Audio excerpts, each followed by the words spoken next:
So welcome back to the Wind Power Project Management Podcast. Today I'm your host, Adam Bell, and we have an awesome topic. We've had previous episodes about hydrogen, but this time we'll also talk about how it's integrated into the financial sector. And to navigate all of this, we have an absolute banger of a guest. He has master's degrees in economics and finance from Universities Konstanz and Navarra, PhD in sustainability studies from the University of the United Nations. He's been working in the financial sector for nearly 2 decades now, from portfolio manager to financial modeling, and he's now working more maybe with energy transition and hydrogen as an investment manager and transaction manager for KGAL and the PTX Development Fund.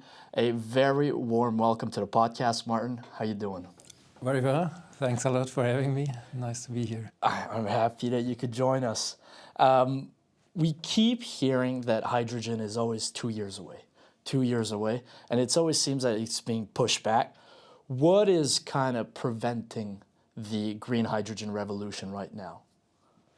Well, at the moment, I still hindered a bit by the levelized cost of hydrogen. So the hydrogen price, the production, at least in Europe, is still quite expensive. In Germany, we would see levels of 7 up to 10 euros per kilogram.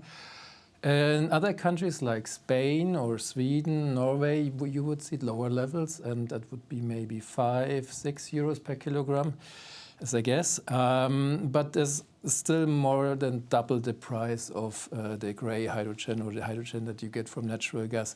So at the moment, we are still behind because, well, it's still too expensive. But on the other hand, we see positive developments. We see that there are, well, the Renewable Energy Directive is finally implemented by Germany, for example, and that means that there is more and more offtake to come because there are huge penalties also for non-compliance of RFNBO quotas, which means finally we're going to see that there is a business model for green hydrogen because the penalties are way higher than the production costs of green hydrogen.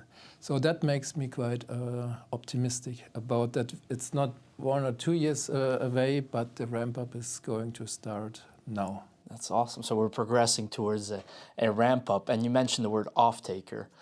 What are some of these industries that could be off-takers for green hydrogen? So the main ingredient that is still missing for most of the projects is the off-take, and well, there are many potential off-takers. That could be the ammonia sector, it could be the green steel sector, it could be, and it will be potentially the first off-takers that we see on a larger scale, probably will be the refineries, because in the refining process, you also need a lot of hydrogen for hydrotreating, hydrocracking. And so in these refineries, we use quite a lot of hydrogen, and we can transport this in Germany, for example, via pipelines from the huge production sites where we produce hydrogen via electrolyzers.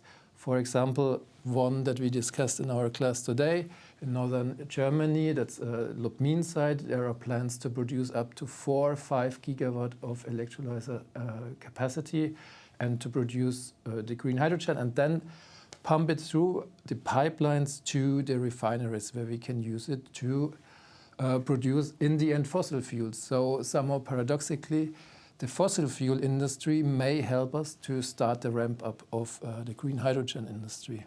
Okay, so it's many of the infrastructure from the fossil fuel industry that it's enabling this, I guess, refurbishment of. Exactly. So the pipeline is a repurposed natural gas pipeline, and there are plans to repurpose up to almost 10,000 kilometers of pipeline in Germany that is currently running on natural gas.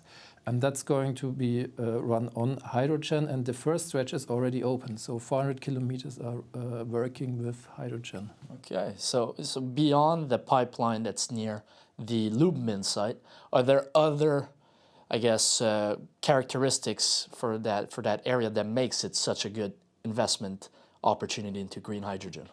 Well, the Lubmin site has many characteristics, and that's the reason why we from Kegel, the company I'm working at, why we invested there. One is that it's connected to the Baltic Sea offshore capacity from Germany. So we have a lot of electricity available. We do have, because it's a former nuclear site plant, we do have already a huge substation there.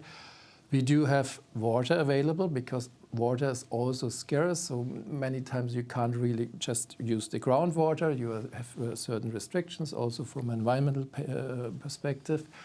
So we can use the seawater, desalinate it, and then split it into hydrogen and oxygen via electrolyzers.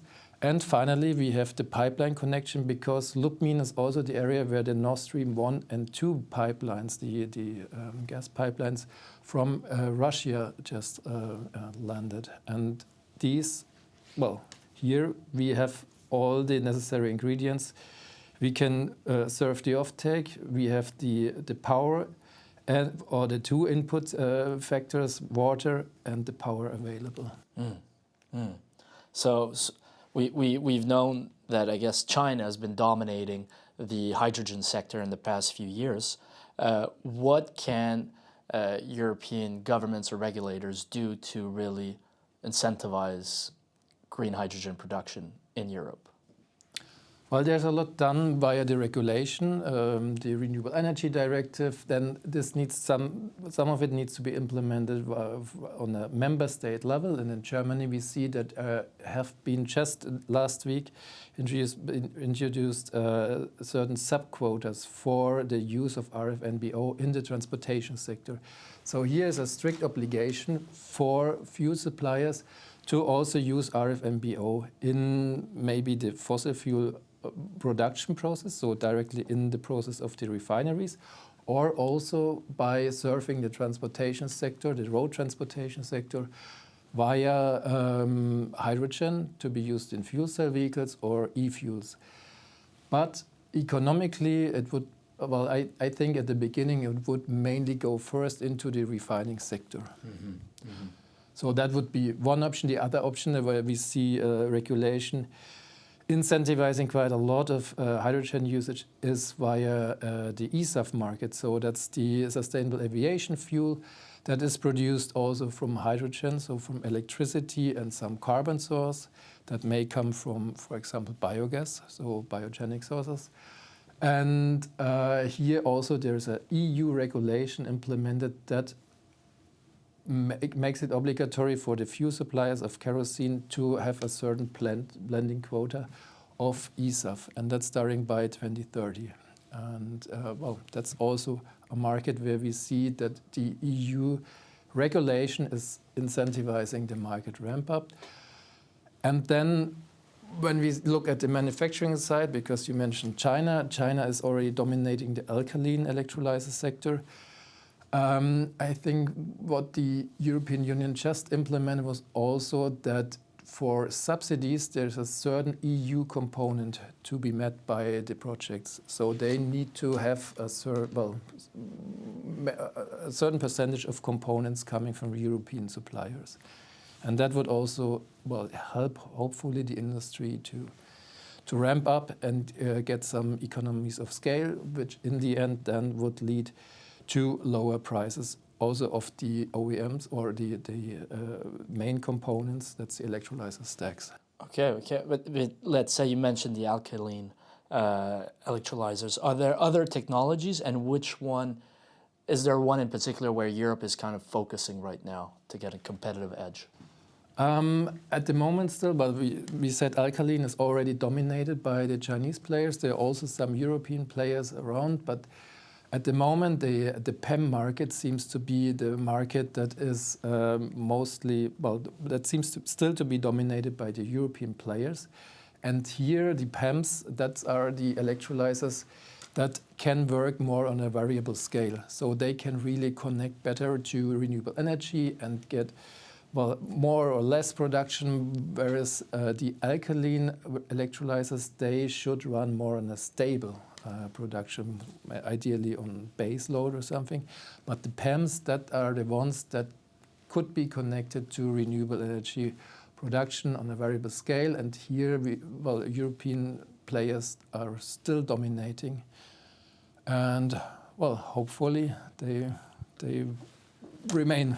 Yeah, and Pam, so proton exchange membrane, so you mentioned it could work on variable levels of production, but what are some of the drawbacks of it? Well, the drawbacks are they are still more expensive, and we have some materials in it, precious metals that are not only expensive but also rare and that need to be sourced outside from Europe. So in a way, we would be again dependent on other countries. So now if we zoom out of Europe and we look more at the global scale, what are some markets or countries where we've seen a lot of progress with green hydrogen? Well, here we need to mention again China. Yeah. China is, there is the largest green ammonia plant built in Mongolia. I think 300,000 tons of green hydrogen, so that's the first plant running. Then the Indian market is also developing quite fast. Also, via subsidies from the government, they give many incentives for the market to ramp up. And then there are other markets like Brazil, where we also see a lot of projects development. And the reason here is for Brazil, for example, that we have a grid that is almost 100% green because there's so much hydropower in Brazil. I see we're running out of time, so maybe a final question. Why are you so optimistic about green hydrogen? What do you see for the future? Well, I see what I just mentioned. There are these laws finally implemented. Then, well, I would say optimistic in terms of hydrogen. I see that we, as a European Union and also many of the member states, they want to be more energy resilient, energy independent, also driven by the wars, like the invasion of Russia of Ukraine, and also the latest war in Iran that drove up the prices of fossil fuels. And here, being more independent, having your own industry, being not dependent on the import of natural gas or fossil fuels, that would be really helpful. And I think there is more and more incentive from these governments and motivation to go down that route. And I think it's also necessary and would be important for the European Union to be more independent. All right. Well, thank you, Martin Kügemann. Thank you for your time, and it's always been a pleasure. Thank you very much. It was very nice.